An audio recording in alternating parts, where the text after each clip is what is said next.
Namaskar and welcome to Express News. First, the national news. Prime Minister Narendra Modi received a telephone call from the President of Brazil, Luiz Inácio Lula da Silva, on Thursday. Both PM Modi and the Brazilian President reiterated their commitment to take the India-Brazil strategic partnership to new heights during this call. India's National Security Advisor Ajit Doval, during his recent visit to Moscow, confirmed that the Russian President Vladimir Putin is set to visit India. During the meeting with Putin, the two leaders discussed ways to further strengthen the India-Russia special and privileged strategic partnership. Both Putin and NSA Doval emphasized the importance of joint efforts in preparation for the bilateral summit by the end of this year. They also discussed cooperation between Russia and India in multilateral formats and exchanged views on topical issues of international security. The NSA Ajit Doval described the India-Russia ties as very special and also emphasized the strategic depth of the relationship. The Israeli Prime Minister Benjamin Netanyahu recently voiced support for India amid escalating trade tensions with the United States, sparked by the US President Donald Trump's imposition of tariffs on Indian exports. Operation Akhal has been going on in the Akhal Devsar area of South Kashmir's Kulgam district. Security personnel continue combing the area for more terrorists. One terrorist has been neutralized so far today as the operation continues. Meanwhile, officials also helped to relocate the villagers to safer locations. In a significant move aimed at boosting economic ties of Kashmir with the nation, the Northern Railway has officially opened Anantnag Railway Station under the Jammu Division for the movement of goods. Amidst the disaster that struck Dharali region in the North Indian state of Uttarakhand, the Chief Minister Pushkar Singh Dhami has been at the forefront for the last 3 days, seeing through the situation. Monitoring every activity, the Uttarakhand Chief Minister is present at the ground zero that is, and is reviewing the situation, reaching out to the relief teams as well as giving directions and assuring the affected families that the government is with them. The Uttarakhand Chief Minister on Friday in the morning, he held a high-level review meeting with the DG ITBP, also DG NDRF and DGP of Uttarakhand Police, and they took many important decisions related to the development of the state. On the relief and rescue operations in Dharali and in Harshil in Uttarakhand, the latest update is that over 566 people have been evacuated. In 2025, Sam Manekshaw, Mohammad Usman and Somnath Sharma's tales of bravery have entered NCERT books, inspiring students with courage and duty. The central government capped prices on Friday for 4 emergency use medicines and set retail limits for 37 other drug formulations, aiming to make essential drugs more affordable. The National Pharmaceutical Pricing Authority issued this order, requiring manufacturers with higher prices to adjust to the new ceilings effective immediately. India's semiconductor chip market is projected to reach $100 to $110 billion by 2030, driven by global digitalization and automation. Government initiatives like ESDM, India Semiconductor Mission and Semicon India are boosting the industry. India's electronics exports have surged 47% to $12.4 billion in Q1 of FY26 per India Cellular and Electronics Association. The mobile phones are up 55% to $7.6 billion, led with total production hitting $133 billion in FY25. And now some more business news. And the Indian benchmark indices, The Nifty and the Sensex, they've ended in the red on Friday after the US President Donald Trump ruled out any trade negotiations amid the ongoing tariff standoff. The BSE Sensex settled 765.47 points down at 79,857.79, and the Nifty ended 232.85 points lower at 24,363.30 levels. The Indian rupee ended lower at 87.66 against the US dollar. Brent crude is trading at $67.20 per barrel. This is up 0.46% despite a 15.11% yearly drop. And US tariffs and Iran tensions sway prices, with forecasts predicting $69 per barrel in 2025 and $58 per barrel in 2026. Gold is at 3,399.64 per ounce. That's dollars we're talking about, up 0.13%. That is with a 39.87% yearly rise. Silver is also up. It's at $38.36 per ounce, up about 1.36%. That is with a 39.28% annual increase, driven by, safe haven demand as well as industrial use. The US President Donald Trump demanded Thursday that the new boss of the US chipmaker Intel resign immediately after a Republican senator raised national security concerns over his links to firms in China. Japan's Yomiuri Shimbun, a newspaper, one of the world's biggest by circulation, is suing the US-based AI firm Perplexity for allegedly free riding on its content on its search engine. OpenAI has launched its GPT-5 artificial intelligence model, the highly anticipated latest installment of a technology that has helped transform global business and culture. OpenAI, in a briefing, said that OpenAI's GPT models are the AI technology that powers the popular ChatGPT chatbot, and GPT-5 is going to be available in all 700 million ChatGPT to these users, ChatGPT users. Okay, let's get you news related to international affairs now. And the US President's reciprocal tariffs, they have come into effect against 69 nations, which includes India. Now, Trump has also hinted that, like India, China could be hit by additional secondary tariffs. Trump has also announced a 100% tariff on semiconductor imports, despite reports that the US inflation has already started to climb. Meanwhile, the US President Donald Trump has also hosted, in fact, he will host the leaders of Armenia and Azerbaijan on Friday, touting the prospect of sealing a long sought-after peace deal between the two regional rivals. The Armenian Prime Minister Nikol Pashinyan and the Azerbaijan President Ilham Aliyev will attend a peace signing ceremony at the White House, Trump posted Thursday on his Truth Social platform. Meanwhile, on his meeting with the Russian President Putin, Trump said that he would meet with Vladimir Putin for upcoming talks on the Ukraine war, even if the Russian leader had not sat down with the Ukrainian President Volodymyr Zelensky. India has officially handed over the first batch of 10 electric buses to Mauritius. The High Commissioner of India, Anurag Srivastav, handed over e-buses to the Prime Minister Naveen Chandra Ramagulam.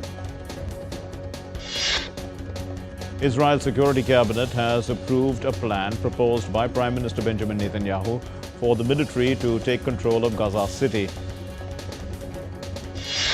The United Nations have said that Sudan's crisis is worsening, as nearly 100,000 cholera cases had been reported in Sudan since July last year, and it has warned of more hunger, displacement and disease to come.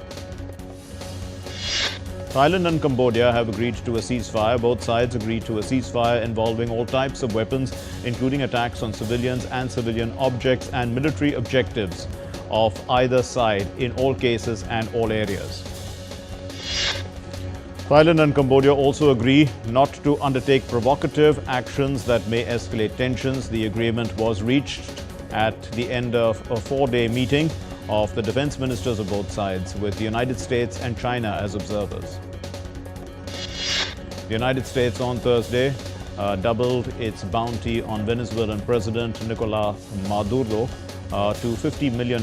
Maduro faces federal drug trafficking charges, and most recent election victory, was not recognized by Washington. Reacting to increased bounty, Venezuela termed it as pathetic and ridiculous. The Venezuelan Foreign Minister, Ivan Gil, has said in a statement on Telegram that the pathetic bounty is the most ridiculous smokescreen that they have ever seen. The United States is building a migrant detention center at Fort Bliss near the Mexican border, planned to hold up to 5,000 people. Australia's recently jailed mushroom murderer also tried to poison her husband with chicken korma curry. The home cook Erin Peterson was found guilty in July of murdering her husband's parents and elderly aunt. Ghana's President John Dramani Mahama promised a thorough investigation into a military helicopter crash that killed 8 people, including 2 senior government ministers. Chilean investigative police launched an investigation into the deadly collapse at the El Teniente copper mine that claimed 6 lives last week. A helicopter crashed into a barge on the Mississippi River on Thursday, killing 2 people who were on the helicopter and closing the river to traffic near Alton, Illinois. The United Nations has warned that Sudan's crisis is worsening, with civilians facing growing food shortages, disease and displacement. Indonesia is cracking down on a viral pirate flag that is spreading as a symbol of political protest ahead of Independence Day. Officials warn the provocation should not fly alongside the country's red and white flag. Thousands of war veterans and supporters gathered in Pristina to protest the trial of the former Kosovo President Hashim Thaçi and 3 ex-high-ranking comrades of the Kosovo Liberation Army. We're going to take a short break at this time. We'll be back with Express News in a little bit. Stay with us.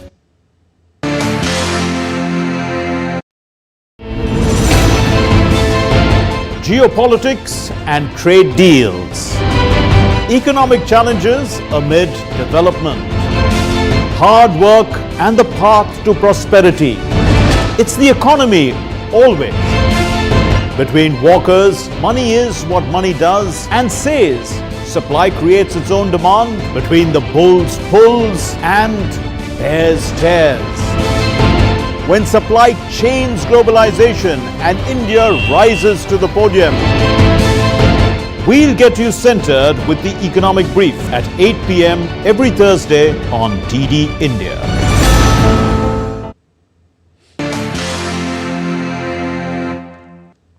Welcome back. You're watching Express News on DD India. I'm Mark Lin. Let's resume. News now about the vagaries of nature. Japan's meteorological agency has issued a special alert for heavy rain. This is for the Kagoshima province of the southern island of Kyushu, advising residents to stay indoors. As northwest China faces flash floods, it was reported on Friday that about 10 people have lost their lives and 33 remaining are missing. They remain missing because of the flooding. The largest tropical rainforest, Amazon, shows a 4% rise over the past year in fire and deforestation. French armed forces capture fire damage.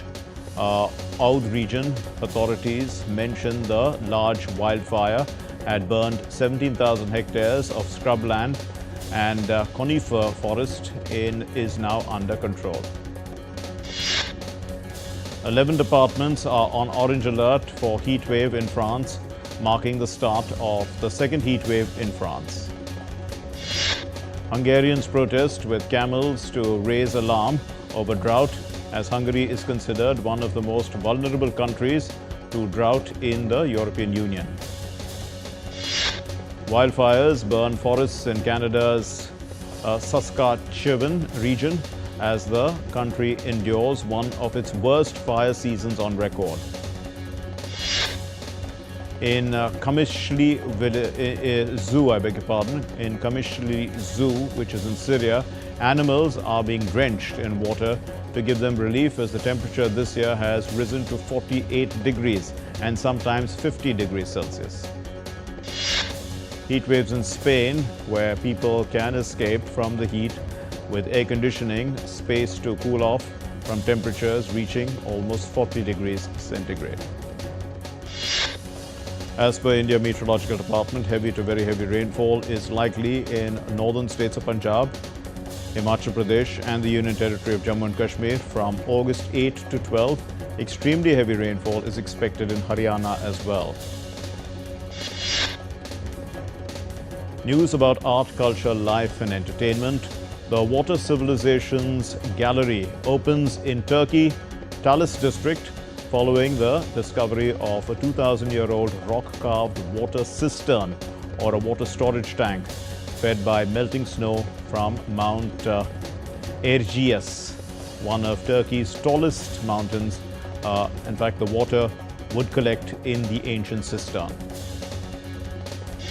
China's glasses town in Zhenjiang has come up with an AI-powered glasses tech look. It's a look tech that can, in fact, assist users in daily life based on what they see and hear through these glasses.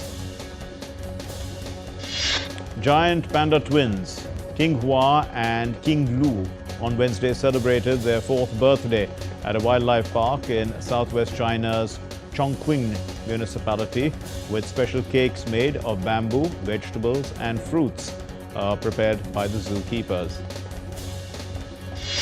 The World Robot Conference opened in Beijing with more than 100 cutting-edge robotics products making their debuts, nearly twice as many as last year.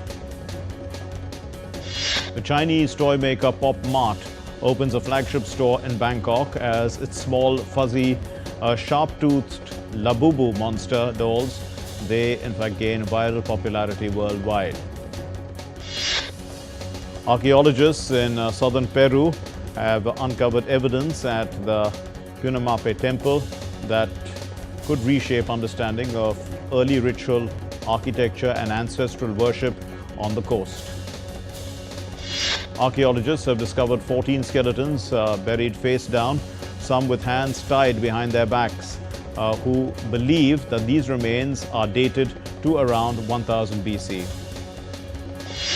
Life-size wooden puppets of giraffes, lions and several other animals completed a 20,000-kilometer journey from Congo to Norway in August, symbolizing the animals fleeing from the effects of climate change. In the last leg of the intercontinental odyssey, these puppets scaled the Jostedalbreen Glacier, which is the largest glacier in mainland Europe, and concluded the trek at North Cape. This is one of the northernmost points in the world. A restaurant in Mexico City named Condesa is becoming a draw for its zero-waste kitchen, which means that every scrap of food and leftovers is reused for other purposes. The Mask Festival in West African country of Benin showcased vibrant cultural heritage and ancestral traditions. Thousands of spectators gathered to witness elaborate wooden masks and traditional dances performed by artists from Benin, Nigeria and Côte d'Ivoire. Raksha Bandhan, in fact, will be celebrated on Saturday all over the world. It is considered the most important festival symbolizing the love and affection and trust between brothers and sisters. In Gujarat's Rajkot, school children have prepared 45 feet long Rakhi with the help of different dishes and forks and various grains for birds. Students of Sukma from Naxal area prepared Rakhi for the armed forces. Together, they are preparing Rakhi for young brothers posted on the border of the country who cannot go to their homelands, to the homes for Raksha Bandhan. While in the national capital, Chief Minister Rekha Gupta met a self-help group in a bid to promote handmade products. Sisters of Shadra district prepared a gift pack containing Rakhi, Roli and rice. With the Ganesh Chaturthi just weeks away, people in Mumbai have come together to ensure this year's celebrations are more eco-friendly, from using clay idols and natural dyes to promoting artificial immersion tanks. Mumbai is embracing sustainability while also honoring tradition. Renowned American rapper and songwriter Eminem surprised fans at a special screening of his new documentary Stands in New York. The documentary spotlighted through the lens of Eminem's most devoted fans. Walt Disney has resolved a legal dispute with the actor Gina Carano over her firing from the Star Wars streaming TV series The Mandalorian. Director Michael Bay is no longer part of the upcoming Netflix film Fast and Loose. Bay has, in fact, reportedly exited this project due to a creative difference with the actor Will Smith, who is also one of the producers of the film. Makers of The Batman Part 2, Warner Brothers, has announced that the shooting of the film will begin in spring 2026. The film is set to release in theaters on October 1, 2027. The makers of The Paper, a spin-off to the super-hit sitcom The Office, they have finally released the trailer of the series on Thursday. Actor Logan Marshall Green has joined the cast of the upcoming spin-off of the Yellowstone series Why Marshalls. Singer Kelly Clarkson postponed the remaining August dates of her studio sessions residency at Las Vegas's Caesars Palace after sharing that her ex-husband Brandon Blackstock is sick. Filmmakers Hansal Mehta's upcoming series Gandhi, it has become the first Indian series to be selected in Toronto International Film Festival's very carefully curated primetime slate. India's Telugu actor Nani has shared the first look poster of his upcoming action thriller The Paradise. The sports news now, and Ben Shelton became the first American to win an ATP Masters title in Canada in more than 2 decades as he defeated Karen Khachanov in the final. Canadian teenager Victoria Mboko conquered 4-time Grand Slam champion Naomi Osaka to win the Canadian Open crown for the first time. Mboko, who was ranked above 300 in the rankings at the start of the season, is now projected to rise to 34th. Venus Williams of the United States lost to Jessica Bozas Manero of Spain 6-4, 6-4 in the first round of the Cincinnati Open. India's Arjun Erigasi, Diptayan Ghosh and M. Pranish and the German Grandmaster Vincent Kemar got off to winning starts at the Chennai Grand Masters. 9 players from the Champions League winners, Paris Saint-Germain, have been nominated for the men's Ballon d'Or this year, along with the club's coach Luis Enrique. Spain and Barcelona teen sensation Lamine Yamal has also made the cut for the top football prize. 5 England players have been nominated for the women's Ballon d'Or after their Euros triumph, including goalkeeper Hannah Hampton. Barcelona stripped Marc-Andre Ter Stegen of the captaincy as the feud escalated between him and the club over his injury status. Villarreal, they have signed Ghana international Thomas Partey on a free transfer following the expiry of his contract with Arsenal. Chelsea centre-back Levi Colwill is expected to miss much of the new season after the 22-year-old suffered injury in training. West Indies have suffered a blow as their pacer Matthew Forde is injured and is likely to miss the upcoming three-match one-day series against Pakistan.